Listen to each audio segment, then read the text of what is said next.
So in this video we'll be talking about Erikson's psychosocial stages. So before we get into really the stages themselves, we can talk a little bit generally about the work of Erikson. That Erikson worked with Freud, who developed the psychosexual stages. And Erikson branched off from Freud's work and developed his own stage theory known as the psychosocial stages. So where Freud had more of a focus on biological and sexual forces within the person, Erikson focuses more on social aspects of development.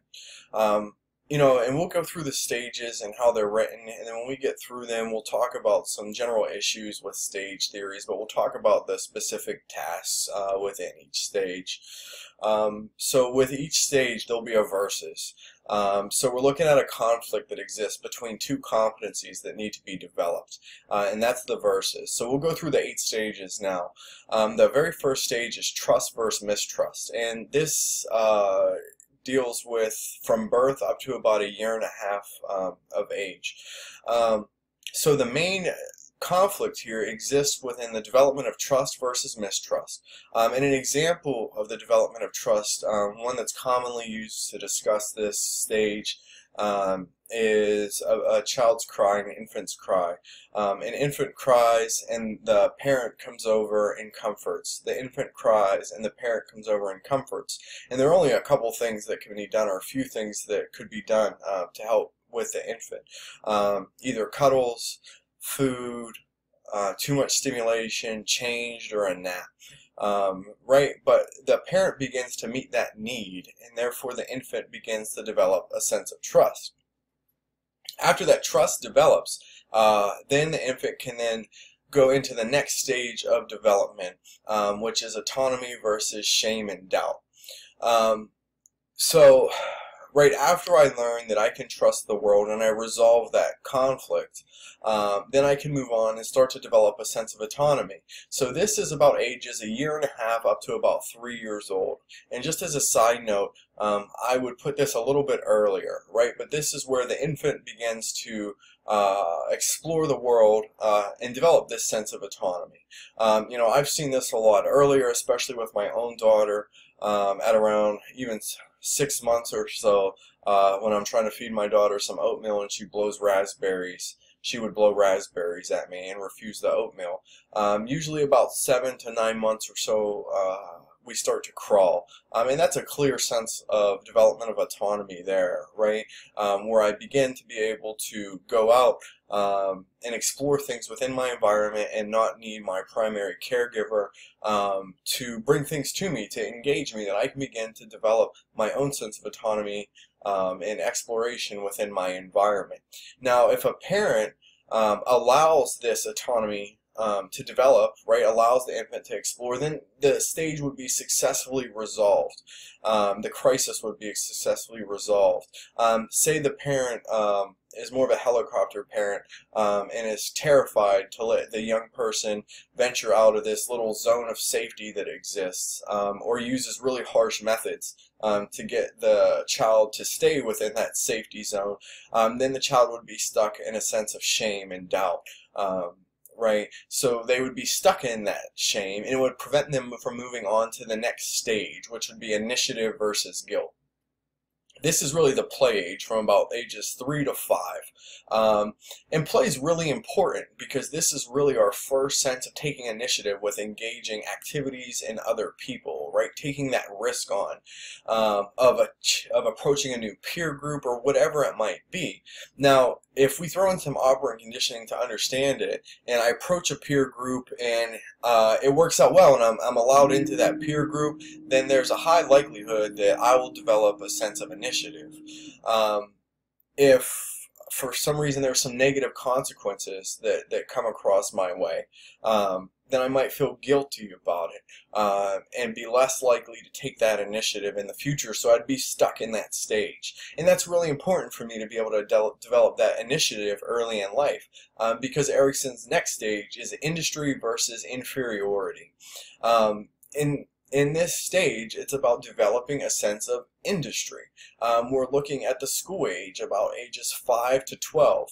So what happens at around age 5 for some children is that we start to engage organized sports. We start to find what we're good at, what school comes, and we start to find what subjects within school that we have a sense of industry about ourselves. So this is really about competence development. Right, the ability to develop competencies with specific activities. If I develop those competencies, then I'll feel industrious, right, capable.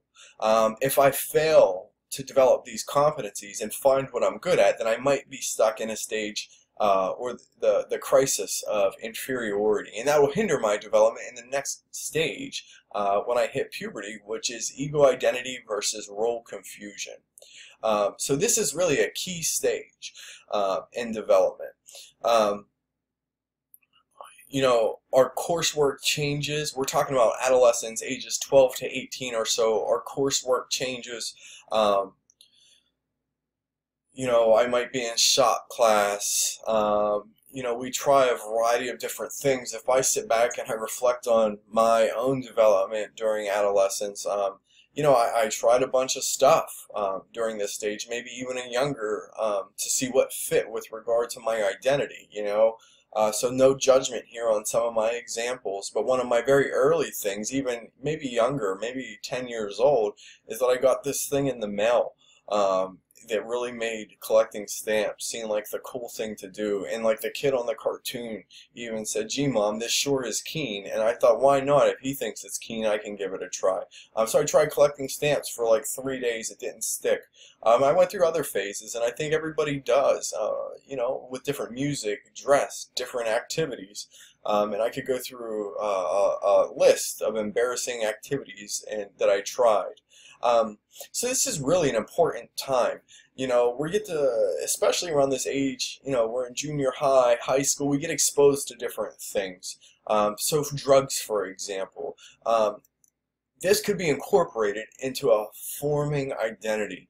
Right, and so we start to see the identity development encompass both positive and negative things that we're exposed to on a regular basis. Right. So on a side note, Erikson said that if a society limits an individual's choices, then they're less likely to develop identity in this stage of development. Right. So it's really important for my environment to offer me choices and options where I can find what fits me. So let's say I develop this identity. All right. Then I move on to intimacy versus isolation. Right, we're talking about ages 18, and I typically like to say around 24 or 25. You'll find some documents out there that go up to about 40. Even one of the documents I provide to my classes goes up to about 40. But I think that's just a little too long for intimacy versus isolation. So the main task here is to develop intimate relationships. So let's go and let's talk about some of the original work. You got to remember, this is a long time ago where some of this came up. So you know, ladies, I'm sorry for this point here, that the theory originally stated that this happens differently for men and women. That men form an identity first and then can achieve intimacy with other people and women. The original writings were the opposite for women, that a woman needed intimacy with a man first, and then could achieve identity within the context of that relationship. Now it's generally accepted, and I apologize for that, even though it wasn't me. Now it's generally accepted that it is the same for both identity and then intimacy. And we'll come back to that and talk about, there's a problem with stage theories there, with this cutoff that exists. But let's say I do that, I achieve intimacy. Then from about 25 up to about 65, you know, in the ages, it's different for different people, right? It's different things come into our lives at different times. I'm trying to go off of the main ages that are written within the stage theory. But we go to generativity versus stagnation.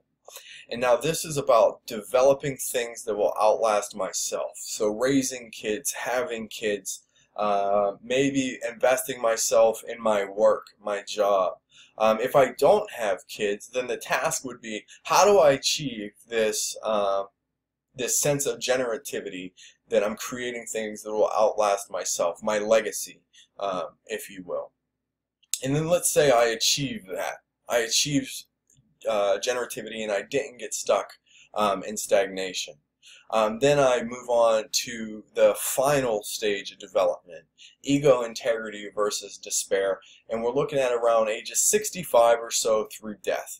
So I always like, for this one, I think it's a Louis Armstrong song that plays at like the end of a sitcom, like the series finale, where they go back, the sky. I'm not going to sing it. Skies of blue. Okay.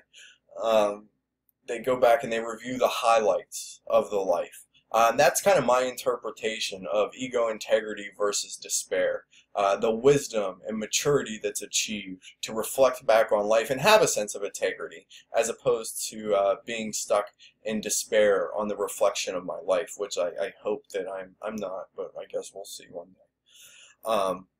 So just generally, a problem with stage theories. If we pick one of these stages, we'll go with intimacy versus isolation, right? It has identity forming first and then intimacy forming. I don't know many people who don't form their identity in the context of social relationships. So that's important to take into account. So for anybody familiar with nonlinear dynamical systems or dynamic systems, depending on what you're referring to, this is a clear example of something that's probably more of a feedback loop, that's more of a concurrent process, right? My identity affects my intimacy affects my identity, and these things build on each other. The same can be said about any stage, right? I develop a sense of initiative, so I take a risk, and I'm industrious at it, I'm good at it, so I'm more likely to have initiative with other things in the future, right? So that's a problem with stage theories, even when looking at Piaget's stages, that things don't really operate on like a clear cutoff.